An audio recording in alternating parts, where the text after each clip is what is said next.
So just in a nutshell, would you kind of just very briefly describe what being a humanist involves? Well, it's a little bit like asking somebody like, what does it mean to be a Christian? I go like, well, it depends on what Christian you talk to. Sure. And so like, I don't pretend to sort of define humanism for everybody or like it's this monolithic thing. But I say, for me, when I was at USC as the humanist chaplain at USC, we used to put a sign out on the green that said, "Are you a humanist?" And students would come over and go like, "I don't. What do you mean? What's a humanist? I don't know." And I said, "Well, for us in our little community, what it means is that we're committed to building loving relationships, and we're committed to doing work that makes things better for other people, and we're committed to cultivating gratitude for the wonder of human consciousness and life, like for the opportunity to be here at all. And we don't believe in anything supernatural." Right. Like, so we're pursuing I was going to love. say, up to that last premise, many Christians would probably have agreed with you, but then obviously it's the final one that makes you a secular humanist in that sense. Yeah, you sort of go like, we've come to the conclusion that love is a better way of life on the basis of evidence, science, reason, contemplation, human experience. Like, this seems to us the best way to go. And I've got a lot of data to back up the idea that it's a good way to go. But you say like, but you guys don't believe in God. And most of the students would say, golly, I guess I'm if that's what it means to be a humanist, like that you don't believe in God, but you're committed to these values, sign me up. Just handing it back to you then, Eric, that in that sense, it's quite a practical kind of equation that Bart's worked out there. Essentially, it works. People on average are happier, more, productive, healthier when they live in these, happy, close relationships.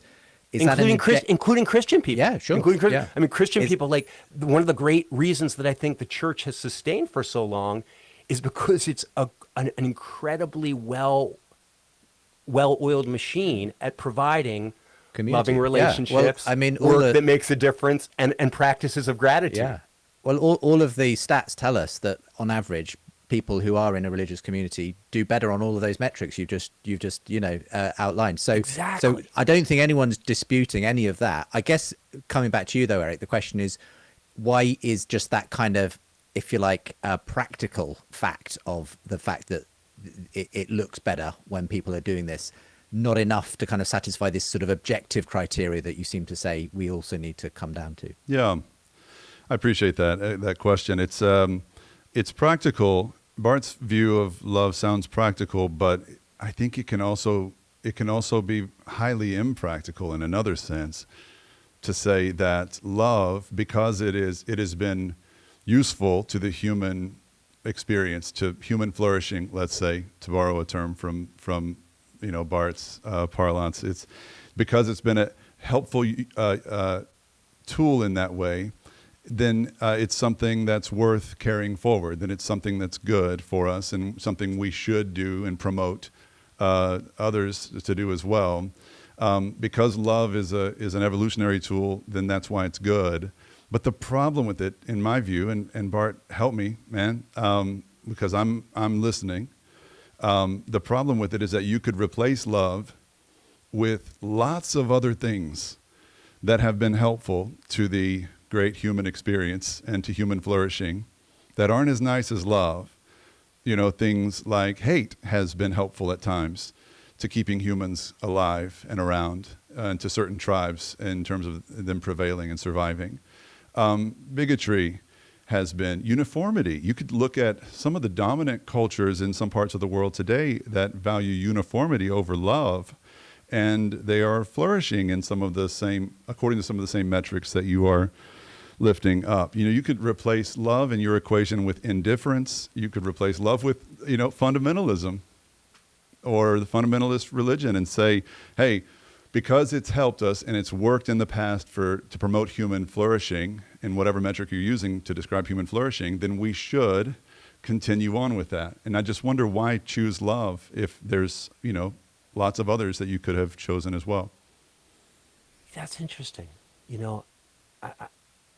I think we all think of situations in which, in the short run, the utility of selfishness or the utility of violence or the utility of things. But I think, and again, like part of, once you step out of a kind of a revealed narrative or a revealed way of understanding where the world comes from, like, Adam and Eve, or however you understand kind of the origins of the universe, when you just get to a scientific one, it's a really long narrative. It's like 13 billion years old. And even the human narrative is a pretty long narrative. And so when you think about how evolution works, what happens is that whatever species you have, mutations appear. Like somebody has a little bit longer tail, somebody has a little bit sharper teeth. And sometimes those mutations work out really poorly. And that one just, it doesn't adapt very well, it dies off. And sometimes a mutation works really well, and they gain some sort of like evolutionary advantage or survival advantage, and then it sort of establishes itself. And I'm not a great scientific explainer of evolution, but most people sort of understand the basic mechanics there. And so what happens is that, what ultimately gets through is the stuff that works for life. Like, and so in a sense, you said, like, if hate really was super adaptive, and hate was a way that reliably caused your DNA to move forward and to reproduce itself, and then that would be an adaptation that would emerge. Psychopathy, for instance, would emerge, and the psychopaths would do better than the cooperators, and eventually the cooperators would die out and the psychopaths would thrive. But what seems to happen over and over again, especially among mammals, is that what works is when a baby is born, if the mother is flooded with hormones that make her think it's the cutest and most wonderful baby alive, and that they want to, and she wants to protect it at all costs, that what causes people to fight for their tribe against outside invaders or against natural disasters is a kind of a sense of like, we're in this together and I care about you and I'll put my life on the line. I'll even sacrifice my life for the good of the tribe.